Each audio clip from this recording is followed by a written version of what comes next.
Hi there, in this tutorial I'm going to demonstrate several techniques that I used to create this short video. So I created a sort of very simple gallery of a few of the images that I've made to look like pictures hanging on a wall. And I created this image here that you can see centering up now. And you can see there's some dandelion seeds coming out of there. And that might not seem anything initially, except you look more carefully and you can see this image is actually a moving image. So as it pans round again, we can actually see more clearly that what we're seeing here is video effectively.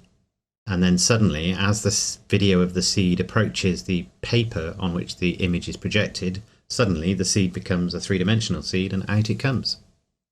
It was just an idea I had for how to make this appear to come out of the picture, and this was just a very simple concept.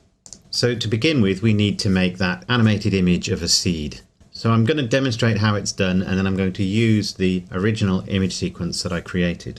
I'm using Blender 2.8, and I did all of this in cycles.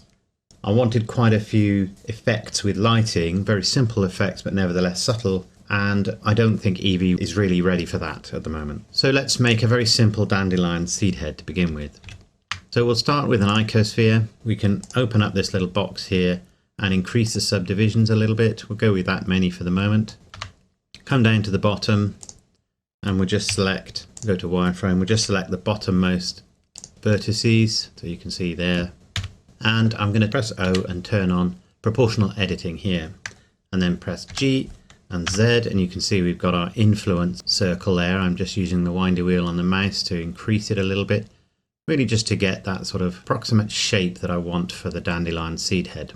Now I'm just going to press Ctrl plus just to increase my selection, perhaps a little bit more than that, and then X and vertices. So that's now removed all the vertices from the bottom. I'll just go back to solid. So I've pressed Alt and left click just to select that ring of vertices, and I press right click there, and of course we normally use left click in Blender 2.8, but right click will bring up the specials menu, and I'm going to select circle just to round that off. Pressing E and then left clicking and then scale that in, GZ, and just bring it in. This isn't really a modeling tutorial, but I thought I'd just show you how I created this. So I'm only going to create this very simply. You can spend a bit more time if you want to create something like this.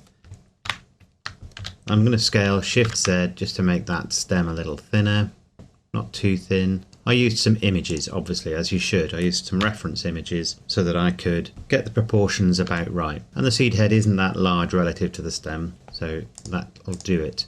You should put a little bit of curvature on there, really, so that it's not a completely straight stem. I've right-clicked and select Shade Smooth while out of edit mode. I'll go back into edit mode now, and I'm going to press Ctrl plus. You saw I added some loops there, and maybe Ctrl plus once more. And we'll go to Materials. We'll say New, and we'll say Dandy Stem, and we'll give that a very quick green color, and we'll color it green in the viewport as well, and you can see it's colored all of it at the moment. And then I'll go up to here and say select invert, and we'll give it a new material, and we'll call this Dandy Head, and we'll make that a sort of slightly greeny yellow color, and then assign that. So that's our definition. In fact, I think I'm going to assign that to a slightly larger selection so that it just wraps around a little bit there. So I'm going to press Ctrl 1 now, and that's just going to add a very simple subdivision surface. Ctrl R there and just pull that loop up, and you can see we've got a much smoother seed head now. So I'm going to select nothing and then select the seed head again, and I'm going to come down to here and say plus under vertex groups and assign. So unselect again by pressing A twice. Click select. You can see I can now just define the area that I want the seeds to appear. And we'll use that in a moment. So next I'm just going to move the 3D cursor like that. And I'm going to add another icosphere. I'm going to simplify this one a little bit. We'll go with 2 subdivisions because we're going to have quite a few of these. This is going to be the seed. I'm going to scale on the Z. And again, you need to actually look at some seeds to get this right, and say Shade Smooth. Now I didn't put too many vertices into these because for the most part you're not really seeing them in a lot of detail. I'm going to delete those, deleted that top vertex, and then scale this in and perhaps move it down a little bit. It's obviously a very big seed head, so we'll shrink that down somewhat. It's still bigger than it needs to be, obviously. Just makes it easier to model. Press E and then GZ, and we'll just bring that up to here. Press dot on the numpad just to zoom in. E, GZ, and then F just to close that. So we've got some facets here, and we can use these. So we'll go to Face Select, and because we've only got a few, I'm just going to do this manually. We're going to select uncontacting faces, and we'll press I and say 0.01 and press return, and that's basically created a new face inset from the others. And then we'll select another couple of unconnected faces and do the same, and the last one. This is certainly not the only way to do this, it's just the way I did it. I'm going to select that top face and move it down with proportional editing on, just to about somewhere like that. Turn off proportional editing, then select each of these discrete faces. Under this little pivot point, select individual origins in here, press E, and you'll get a load of little spikes come out. I'm going to move those down a little bit and then press E and scale them out again. And then GZ, move those out to get a little bit again. I'm going to put a slight curl on these. And then what we can do is just say scale, and that will just turn them into little points. I think I had slightly more facets on the ones that I created initially, but once you've got a lot of these, it doesn't matter too much. So I'm going to press Ctrl+ until I've got all of that section selected. Go to materials, say new, and say seed fluff. Well, that's what I'm calling it anyway. And we'll leave that at the default color. We'll say select inverse, and we'll say new material, and we'll call that seed. And we'll give this a sort of brownish color for the moment. I'm not going to go into a lot of detail about materials and things like that in this tutorial. This is more just about how to do certain techniques. It's going to be a bit of a mixed bag of techniques as well. And then we'll assign that to the seed head. I think that seed head needs to be slightly smaller relative to the rest of it, and maybe not so low down. So I did Scale Shift Z there just to make that stem a little smaller. There we go. So you get the general idea anyway. Now we note the position of the origin of this object, so make sure everything's selected, GZ, and just move the seed head down so that the origin is just inside the tip, in edit mode of course. And we'll just move that seed over here at the moment. We'll make it smaller. In fact, what I'll do at this point is I'm going to make the seed about the sort of size it's going to be. It doesn't have to be, and then I'm going to apply the scale. So let's just put that seed over here for the moment. We'll come back to our seed head, and we'll come over to particles, and we'll add a particle system. We'll make it a hair particle system. We'll say vertex groups, and we'll select the group that we created. So for my purposes, I actually ended up using about 500 particles, so not too many, but they've got quite a few vertices in each one. Hair length we'll play with once we've got the particles on there. I used faces for the emit from. I left it on jittered, the default. I turned off random. I left even distribution on. And I turned jittering amount down to about 0.3. This is just to make sure we haven't got big clumps of seeds in any particular place. Turn on advanced, and you've got a few other options then. I added a small randomization to velocity. Velocity is for hair another expression of the size or length of the hair. So I put 0.01 on the object velocity, and it just gives you a very slight variation in the size. Activate rotation, leave it on velocity hair, put a bit of a phase on there. That's really just the rotation of the particle around its own axis, but I turned randomize phase up to quite high. So you get some, they're not all exactly the same rotation as it were. Then under render, the default is path, but I'll change that to object. I need to give my seed head a name. Currently it's just called icosphere. So we'll rename it to seed, and we'll call our seed head here seed head. Back to my settings. So under render, we'll select object. We'll play with the scale in a minute, but by default I used 0.23 for the other one and a 0.1 randomness. So that's also adding some randomness to the size. Make sure show emitter is on, otherwise this will disappear when you render it. And then we need to select the instance object, which is the seed. and you can see they've all appeared there. These are all selected at the moment, which is why they've got the orange outline. Can make it difficult to see what's going on. So if you click here, you can turn that off. So we can now see them, obviously just a basic material at the moment. Next we need to select object rotation, and we need to come over to our seed object and rotate Y 90 like that, and then suddenly you can see they're all rotated in a more sensible way on the seed head. And that's not looking too bad. We've got more down the bottom here than I would like, and we just need to change how we're working with the vertices in that head to change that. So if we Control R and add some more loops in here, for example, and then push them out to the edge, and I'll do one more just to about there. We go to vertex select, and here we can now see we're not selecting anything in here, but I think I'll just select that ring there and say remove. And now if I say select, you can see it's coming out there, and I think we'll remove that ring as well. Now when I say select, it's just those. So I've come out of edit mode now, and you can see our seeds are not coming out of the underside of the seed head. So that's looking good. We've got the start of a nice dandelion seed head. They may be slightly out of proportion to the head of the dandelion. It's difficult to say at this juncture, but it's not too bad. I had a few more prongs, as it were, on each of these seed heads, but I'm just doing this quickly just to show you. But we can of course select our seed head and make some modifications. I think the stem was slightly longer than it currently is, so I'm just going to move that down slightly. Then we'll come back over here. But you see we've messed up the origin there, so if we select our seed head again, see there's our origin there. So we just need to select everything, GX, and just move the seed origin to about there. Come over here, and we can now see our seeds again. So that's not too bad. Just a little bit of materials. As I said, I'm not going to go into a lot of detail on the materials. So I've opened up a new window. We can of course just go to the shading option here. I'm not used to using that yet. I'm always used to opening my own window to do this. And if we click here, we can see what our object is beginning to look like. I'll just turn off that. So it's a very rough approximation. It's using a default HDRI to illuminate, but you can see we're starting to get something here. And as usual, these windows are a bit more difficult to work with in Blender 2.8. So if I want to close a window, we used to have these nice little chevrons in the corners. Unfortunately, they aren't there anymore.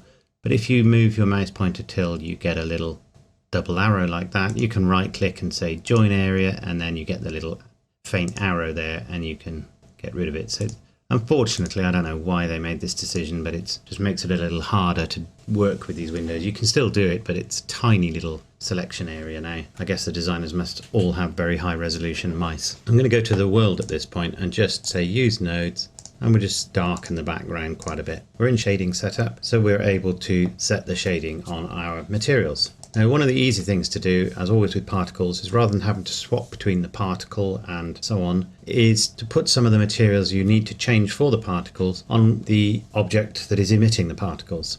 So in this case, the seed head, it's currently got dandy stem, dandy head. So I'm going to add a new material, and I'm going to select seed and another one, and we will select seed fluff.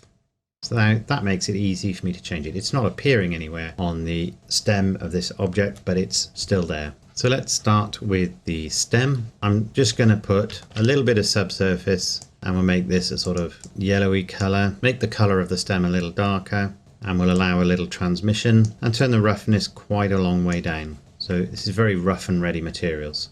So I'm just setting up a slightly darker background so we can see things a little better. You can do that by clicking this little point here, and you can see it's got a selection of HDRIs that you can use to illuminate your scene. This is really just for when you're developing your materials. Let's leave the dandy head where it is, except just make it perhaps a little less rough. And then the seed, we'll give that a bit of shine as well. And then finally the seed fluff. I used a much simpler material. I really wasn't happy with what I could do with the principled shader for this one, so I got rid of that and I just added a shader which is a glossy shader. There are a number of instances where I'm really not happy with the way the principled shader works. Maybe it's my experience with it, but it just doesn't seem completely satisfactory to me. I seem to get better results, certainly more immediate results, by just building the setups myself at the moment. I haven't played with the principled hair shader though, to be fair. So that's added the glossy.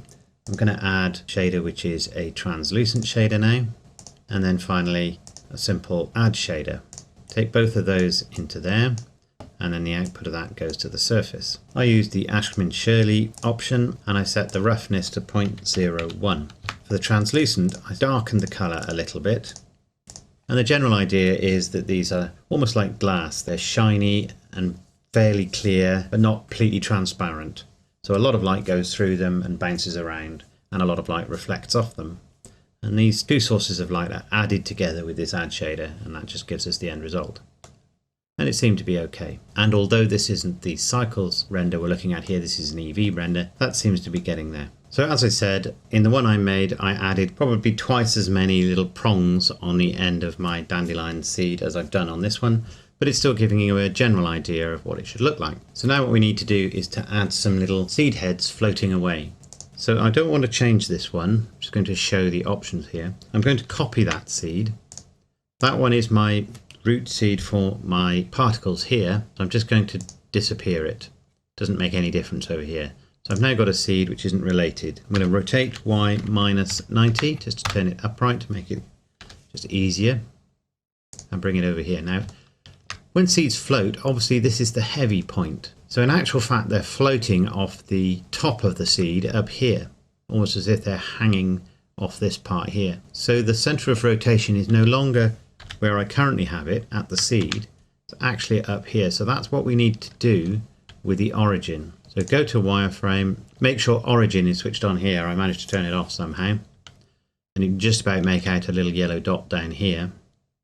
And then move our seed down to here, so that roughly speaking, that origin is just underneath the parachute of the seed, and somehow it's got moved in the y-axis as well. So let's move that over to here. If you hold the shift button down while you're moving something, it will move it in a more fine way. And there we go. So we've now got our origin here, and when our seed rotates, it will now rotate like that, which is more natural for something hanging from a sort of little parachute. So I'm going to come over to here and I'm going to turn off the view of my particles. We'll just do that there. So they're still there, but we can't see them. They'd actually render because I didn't turn render off. And I'm going to put one of my seeds here. It can go centrally, it doesn't matter too much. And this is going to be the first seed that's going to float away. So I'm going to add a curve, which is a path. If you go into edit mode, you get little handles to show you which direction it's going in. I'm going to take that end and I'm going to put it somewhere near where the seed is, and I want it to move in this direction. So I'm going to just bring the next points. I don't want it to go in a completely straight path. So perhaps move this one a bit further over here and that one over there.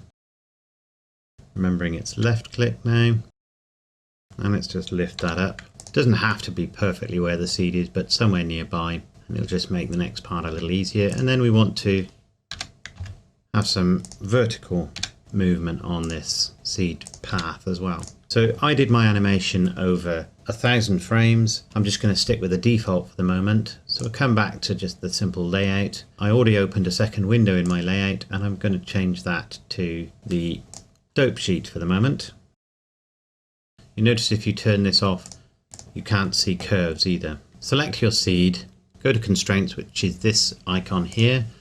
Say add object constraints and say follow path. Now select NURBS path. Now I've just found clicking animate path is going to cause a problem. Seems to be a bit of a bug there. So ignore that, but note that to begin with, nothing's going to happen when you press play. Select the NURBS path itself, the path that you created a moment ago. Under curve properties, come down to path animation and put in the number of frames you want it to animate over. Now I did this over 1,000 frames. And certainly I think much less than 1,000 you may find the motion is too fast. 100 will definitely be too fast. So change that to something like 1,000, but also note that your seed, once you said follow path, may be in slightly the wrong position. There's usually a slight offset that happens. So I've just put my seed back somewhere sensible. And now if I press play, you can see it's moving along at a reasonable rate, not going too fast. But we want to add a little bit of swing to it as it moves, especially at the beginning. So what I did, just to do it easily, is I just added some random rotations. Before you move, make sure you've recorded its initial position. So press I and say rotation, move along a little bit, and then I'll add a little rotation to it. It's as though it's just swinging slightly or perhaps being affected by a stray draft. Press I and rotation again. And we'll let it go a little bit further, and then perhaps another rotation the other way. I and rotation. And back the other way again. So that's our initial seed with just some slight rotations on it. We've got a bit of a nasty jump there. That's probably something to do with the curve. What we can do is select the whole curve, right click it and say subdivide. And that should give us an option to make a slightly smoother curve and perhaps add some more detail into it as well if we want to. That looks a bit better. And we might want to put even more rotation on that seed. And by the way, once you've got the object selected, you can click this little option to jump to the different keyframes, perhaps make the rotation a little more extreme. And we jump to another keyframe there. And by default, it'll be a Bezier fall off on the animation. So you can see it's just swinging around there. So that's one seed, and now we can just Shift D to duplicate it. Now it has exactly the same settings. Although we haven't recorded the location of the seed, we have recorded its rotation. So make sure you're at the beginning frame while you put this seed somewhere else on the seed head. Remember, there's really a lot of particles here, so you won't really see this particular seed as any different to all the others as long as it's the right size. Record its rotation, and it should keep its offset. And you can see at the moment it's just coming out. Although it starts from a slightly different rotation, it follows exactly the same rotation changes as the other one, and it also comes out at the same time. Now that's obviously not what we want.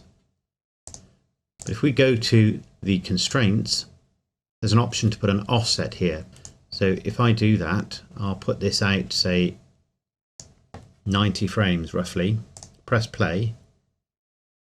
Now it's already moving, and the reason for that is because the keyframes for the rotation, but you'll notice it didn't actually start coming away straight away. So in fact, I'm going to put this to a nice round 100 frames for the offset, and then let's have a look at the dope sheet. So this is seed 1, the first one we created, and the second one is seed 2. So I've pressed A twice up here on the dope sheet just to unselect, and I'm just going to minimize this to make it a little simpler to look at. So we've got seed 1 and seed 2, and their rotations are happening at exactly the same time. Given seed 2 shouldn't be doing anything until frame 100 when it starts to move away, we need to move all of those away. So if we press L, having selected one of the keyframes, it will select all of them. We can then just press G and move all those keyframes out so they begin at frame 100, which is where we've set it to start moving. So now when we press play, this one doesn't do anything until we get to frame 100, and then off it goes. Now we can keep the same keyframes, albeit delayed, or we can put our own slightly different ones in there. You might argue it's following the same air drafts, so it should be certainly very similar. And I'll do one more, but obviously you would probably want to do enough to last the duration of your animation. So Shift D to create another seed, put this at a slightly different angle in a slightly different place on our seed head. And as before, we need to decide when it's going to come out. So we'll make this one come out at frame 150. So here it is, seed 3. Press L there to select all of its rotations. G to move it out, and we'll start that at 150. That's for some reason offset it slightly, but we'll just put it back there. It's slightly harder to control the rotations when you haven't got the origin right at the seed head there. It doesn't matter too much. And we'll set the offset for this one to 150 as well. What we also need to do, of course, is set the first rotation to be whatever the rotation needs to be for the location of that seed on the seed head. So press I, go to the first frame that this one's going to move, which is frame 150. If you did this before you moved the keyframes, it would be even easier. And roughly speaking, that'll do it. And I'll press I and record the rotation. So we go back to the beginning now, press play, the first seed goes, we get to frame 100 and the second seed goes. and then at 150 the third seed goes. If I bring back the particles now and just start it playing, you can see we've got one seed going off there, then another one goes off. Now these, as I say, are exactly identical, which may be what you want, but if you want them different, then you can either move the relative positions of these keyframe points or just select the keyframe and just put a slightly different rotation rather than having the same rotation on there. But you can see how you can do that fairly quickly to have a number of different seeds coming out. So that's easy enough, and that creates our basic animated seed head. So the next thing I wanted to do was to create this as an animation that I could put or appear to put into a painting. Now this is going to be a cycles animation. So one of the issues with cycles is needing to render enough samples that you get a nice smooth image, but you don't want it to take an awful long time to render because obviously it's an animation, and even 10 seconds multiplied over say 1,000 frames quickly adds up to a significant amount of time. So the cheat that I did for this was to render the image of the seed head as a single frame and then render an image sequence using the still image of the seed head as it were underneath that animation. So I only had a small amount of the scene that really needed to be rendered for each frame, and then it composited in the still image behind it. So first of all, it's rendering a still frame. So I'm going to add a mesh which is a plane, scale it up, rotate X90. Now I actually added a texture to this background plane just to make it look a bit like sort of cartridge paper, but we won't worry about that today. The next thing I did was actually change the camera slightly, because logically this wouldn't be a wide image, this would be a tall image, a portrait mode image. So I'm going to select my camera, look through my camera, and then go to my image properties, and I'm going to just swap these two over. So I'm going to go to Y of 1920 and X of 1080. Then I can just select my camera and zoom out to about the right place. Background didn't need to be huge. And for the material on the background, I'm just going to set slightly yellowish color. I'm going to add a light, which is a sunlight. So let's have a look at that. And we need to make our sun lamp a bit stronger. We'll give it a slight yellow color and we'll put it up to strength 3. And we'll have the world now set to a sky texture, but not too bright. We'll make it 0.5 for strength. The other thing we need to do is just make a few changes to the cycle settings, and we'll set this to GPU compute as well. That's a bit quicker. So under light paths, we're going to set direct light clamping of 7 and indirect of 7. This just helps to reduce some of the noise, and we're going to turn off reflective and refractive caustics. We don't need them in this scene. I'm going to put transmission and transparency, I'm going to double those, and I'm going to double glossy as well. And that really just allows for a little bit more light bouncing around. I had a strength of about 6 for the sun, and I had an angle of about 2 degrees, so not too sharp a sun. Basically, the larger that angle, the slightly fuzzier the shadows will be. But I limited the bounces to about 128. We didn't want to go too mad. Just have a look at the seed fluff material at this point. That's a bit better. Brightness there was a little low, and I'll turn that up slightly as well. And you can see we're getting a brighter seed head now. And we can even go for slightly more seeds. We'll go for 650. So we'd really need to spend a little bit more time on the materials, but this is the basic idea of what the simple image was. So let's just see about rendering that, and then I can talk a little bit about rendering. So we'll come back to here and we'll come into render settings. So we need to tell Blender where to put the renders. So I've created a folder and a name for this initial image. I don't need RGBA for this one. I'll leave compression where it is, although you don't strictly need any for this. We're only going to render this one frame. And let's just press F12 and see what this looks like. Now by default it does it into a new window. I don't particularly like it doing it there, so I'll show you how to change that. And that's not too bad. It's a little slow, but it's rendering it. So let's just change where it renders things to. Under display mode, Not sure why it's display mode. You can select where you want it to render. If you want it to render in this main screen, as I always had it set to, you can just say image editor. And now when you press F12, it renders in there, which is quite handy. If you want it to come up on another monitor, then obviously you can push that screen to another side. A little bit about speed. Now, if you have an NVIDIA graphics card, under system settings, you'll have these options. So this is my main CPU, and this is the GeForce GTX 980 that I've got. Now, if you select that, and you've got CUDA available, in theory, when you select GPU compute, it will use both the GPU and the CPU. Now you might think that will make for a faster render. I've done a number of different experiments, and I've yet to find a scene that runs more quickly using both CPU and GPU. Now obviously the CPU has an awful lot of memory available to it. So if you're trying to render a very memory intensive scene, your GPU may not even be able to render it. Now I haven't yet determined whether that means it would just use the CPU and therefore not crash, or whether it would crash anyway.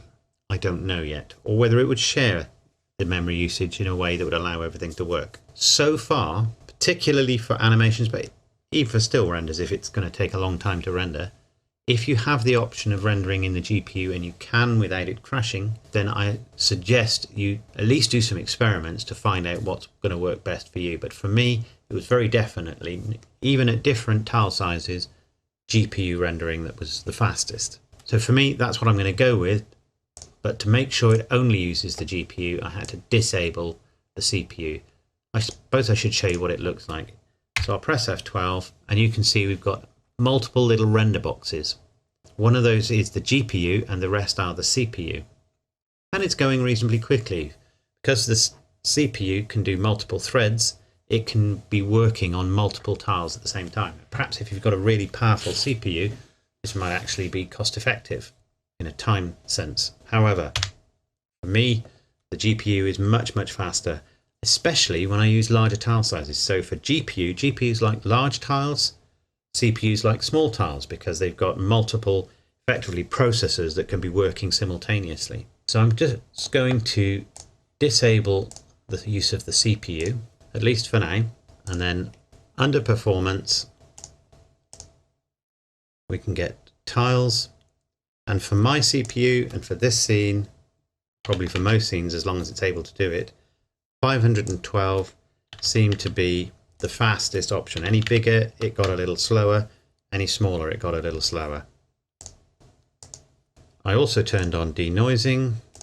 I set this to a radius of 4, which is quite small, and about 0.25 for the strength and feature strength. And at the time I wasn't using subsurface, so I didn't need this on, but I have used it this time, so I'll leave it on. And I turned off relative filter. So let's see how that's doing. So it appears slower because it's doing a much bigger block, but of course it's completing that block and moving on. At times I was getting frame times for a scene like this around 3 minutes with something like 100 samples, compared to about 40 seconds when it used just the GPU alone. So it was a no-brainer. In this case I'm rendering 128 samples, as you can see at the top there, and it hasn't denoised any yet.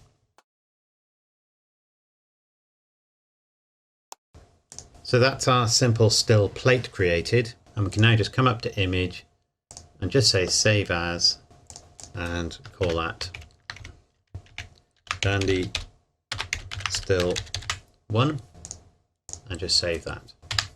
Now it gets interesting. We no longer want any of this, so I'm just going to hide the background. I don't want the stem, hide that. I've got the overlay switched off at the moment. So we're now left with these objects. I'm going to hide my camera. So we now want to just render these, but we want to render these as an animation. So first of all, let's go to our output options and let's create a new folder, Seed Annie 1. Go into that folder and Seed Annie 1 dash as the file name. For this one, we are going to use a transparent background. So I'm going to say RGBA. So the A stands for alpha. It allows us to have transparency in the image. Next, we want to go to Scene menu, and under Film, there's an option for Transparent. Click that, and now the world background will not render. So if I press F12, it's rendering the scene, but what we need to do is take out our seed head first. So you notice we've just got eye symbols over here at the moment, and that just is for the viewport. I didn't find that very useful, but I have found that you can bring up the old symbols for actually rendering as well. So if I click this little camera symbol, now we can see what's being rendered. So there's the seed head with all of its particles. We not only don't want to see that in the viewport, we don't want to see that in the render either.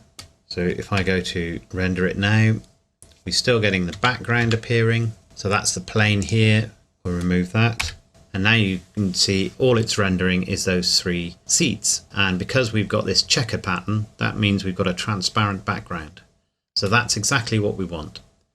Now there is a slight issue that you may or may not realize. These seeds are going to be rendered on top of the previous image, and yet at the moment they're, as it were, supposed to be buried inside. So I'll go through the settings to composite the two together as we render, and then I'll show you what the problem is and how we resolve it. So I'm just going to bring up a new window, which is going to be our compositor. There is a compositing option up here, and we'll say use nodes. So at the moment it will just render out our image with a transparent background. So we need to add an input, which is an image, and we need to open our still image. So there it is. So I brought the compositor down here, and there's currently just our main image. If I select use alpha, we'll now get a transparent background. And here's our still image that we had before. So if I add from the color selections an alpha over node, drop that in there, and we put our new render mixed with that. If we use convert pre-multiplied, we get a slightly more obvious section, but nevertheless, you can now see those are our seeds. Those transparent seeds have been overlaid on the original image, and we can see all 3 of them quite clearly because they are literally on top of the image. And that's obviously an issue. It's not an issue once we get them away from the center of the seed head, but it is an issue back here. It just doesn't look right, especially if the seeds are ones that are supposed to be coming from the back. It's not too noticeable, I will admit, but if you were doing something slightly different, it would be much more noticeable. So how do we fix that? What we need to do is add something in here. So if I bring my seed head back, I'm going to add a plane at the moment, rotate X90. Look from above, and I'm going to bring that plane to just in front of my seed head. I'm now going to look through the camera and just zoom in a bit. And I'm going to go to wireframe mode, and I'm going to position that plane just there. I'm going to make it a little larger and then scale it down on the Z, go into edit mode and say subdivide a couple of times. And what I want to do is just shape it slightly. We need to set this to median point. And all I'm making, and I'll just add a subdivision surface to it as well, is essentially a 2D copy of this seed head. So I'm going to just turn off the visibility here of those seeds now. I can afford to make that a little smaller. It doesn't have to be perfect, it's just an approximation.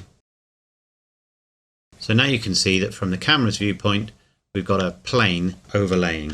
And now we need to apply a very simple material which is called a holdout material. And we'll give it a black color in the viewport so that we know.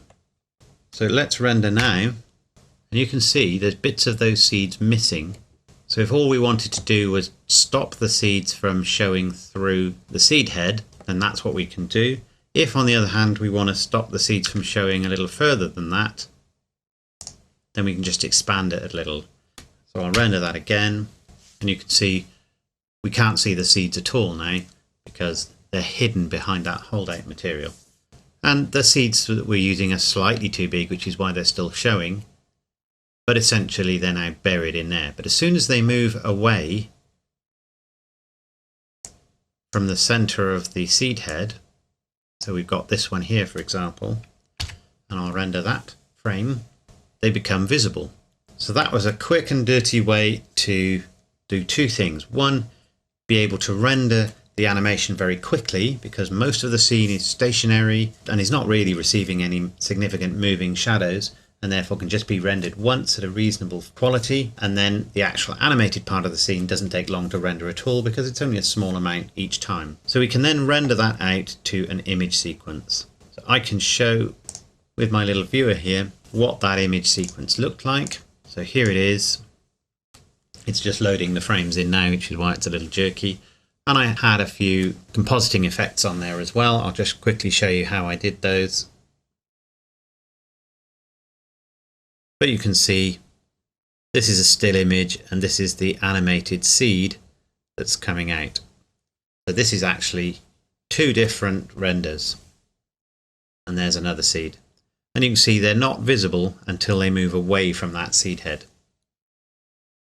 And because they've actually moved in front of that plane by the time they get to here, I'm not blanking out everything that passes across the center of the image. It's just while they're still, as it were, inside that seed head that they are invisible. As soon as they've moved away from it and started to follow that path, they're visible again. So that was a quite easy, quick way to keep the render time on this scene down.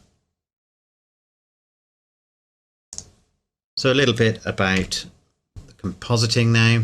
So we'll go to the compositor. Here's our rendered image. And what I did was just add a few adjustments. So we'll put a gamma node on. I haven't spent a lot of time setting this tutorial version of the scene up, but it's clearly a little bit too bright. So bring it down a little with the gamma node. Perhaps not quite so far.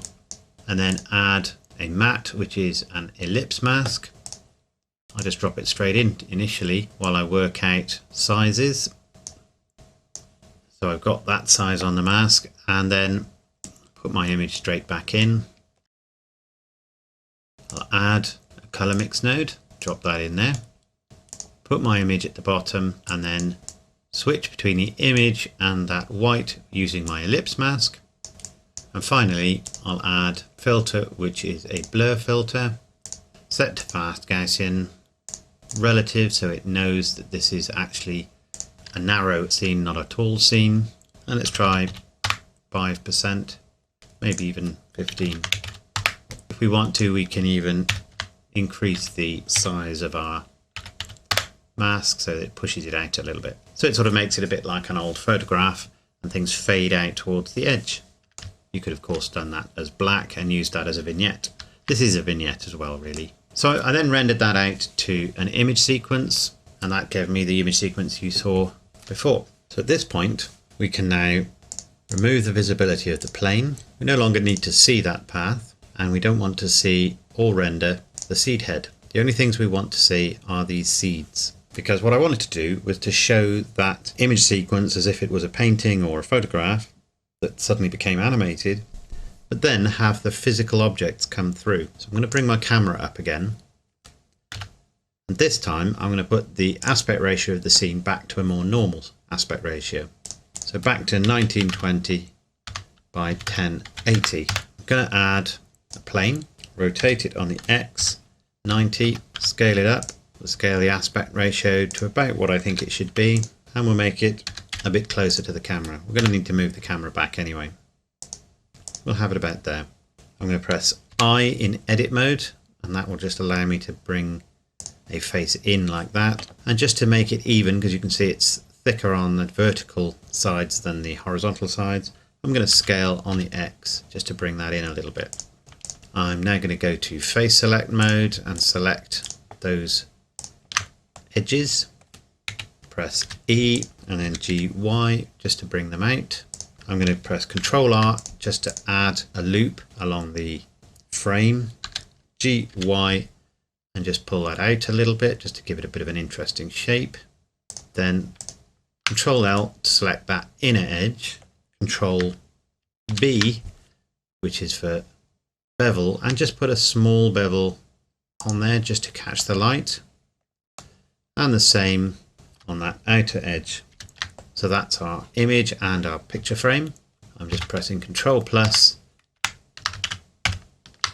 just to select all those outer edges, and we'll select those inner ones as well. You can look here to see what combination of keys I'm pressing. I'm going to press U and say unwrap. We may get an error down there because of the scaling, so if you do, come out of edit mode and press Control A and say scale, and then try it again. And that should be okay. I'm going to add a material, which we'll call wood, and we'll just select an image texture for that. And I've got some textures here that I can use, and we'll use this one. Now that's applied it to everything at the moment, obviously, but that doesn't matter. And we'll have the roughness down quite a long way. It's quite shiny wood. So now select that inner face. We'll say another new material. We'll say image for the moment. Open that. And this time I'm going to go to my original image sequence, just because that's an image sequence I've rendered. And I'll select the first image, which is that one. We've got detect sequences already open, and we'll say open that. And then I will assign that. So we'll just open a new shader editor and just see what we've got. So it's currently saying single image. We need to say image sequence, and we know we've got 1000 frames. So I come out of edit mode. So although in Eevee preview mode, nothing seems to have changed. We don't seem to have an animation on that image. If you go into rendered mode, if we look around here, if I start scanning through the frames, you can see the seeds are appearing to move now. Now these won't line up with the specific seeds that I've got, because that was a different scene. But all I then did, I created a room in which these sat, and I placed this picture in front of where these seeds were coming from. So if I turn on that curve again, we can see what I mean. So I'll make this picture a little bigger. And obviously these are still in the same place that they were when, if I'd used that image sequence that was coming from. And what you will need to do is to move this picture in and out slightly to the point where these seeds are aligning with the seeds in the image. So I'm going to swap to another scene now, which is the one that I created that you saw. So I'll just hide that. We don't need to see that.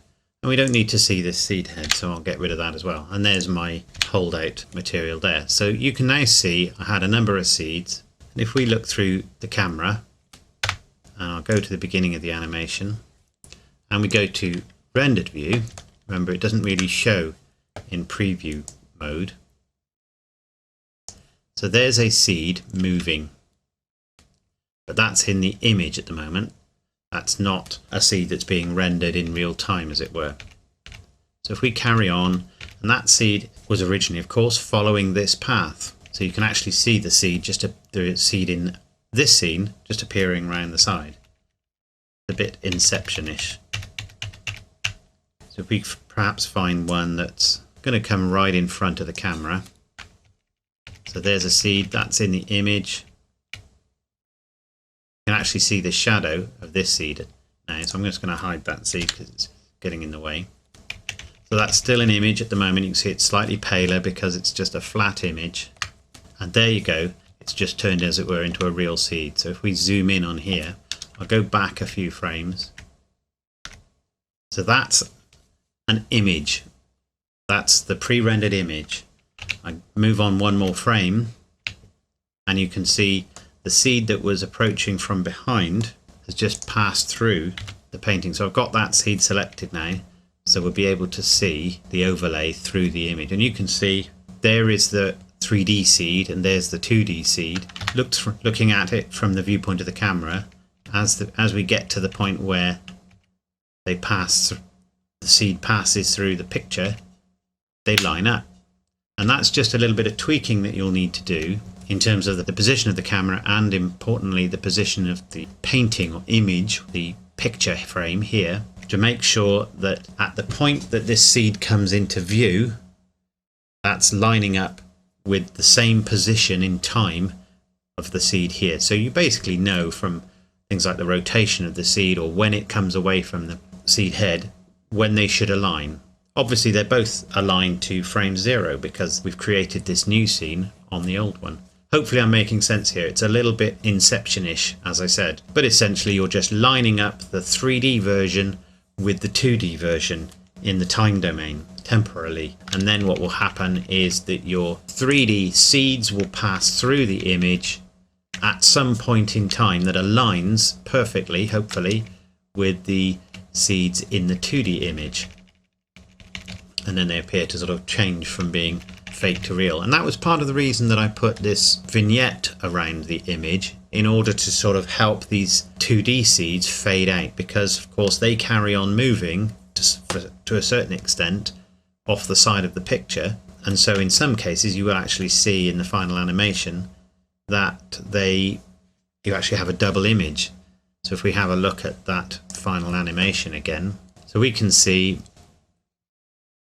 as we look at the final section, here comes a seed. It's obviously 2D here.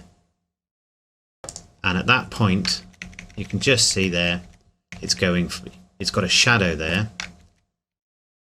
Comes back to here, and that's where the 2D seed is, and it's fading out because of this vignette that I put onto it, which is just helped with the illusion. So you don't see, in this instance, the 2D seed continuing to move, but there are a few instances when you do.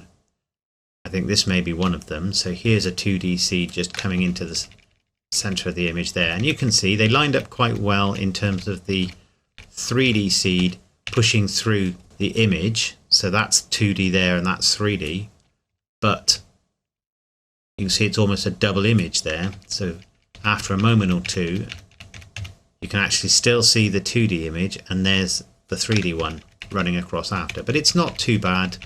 For the most part, it works. If I was to redo this, I'd perhaps think more carefully about the motion of these seeds and make sure they faded out at the point at which they reached a certain position in Y terms, in other words, closeness to the camera. And you can see something similar happening with this one. So there's 2D and it turns into 3D there, but it fortunately fades out very quickly, so it almost looks like just a shadow. So I hope you found that interesting. If you did, let me know, and I'll see you in the next tutorial. Thanks a lot. So I hope you found that interesting. If you did, let me know. If you enjoy these tutorials, don't forget to click like and subscribe. I also have a Facebook page and a Twitter account, and I now have a Patreon page as well, and I'll provide links to all of those in the description below. So I'll see you in the next tutorial. Thanks a lot.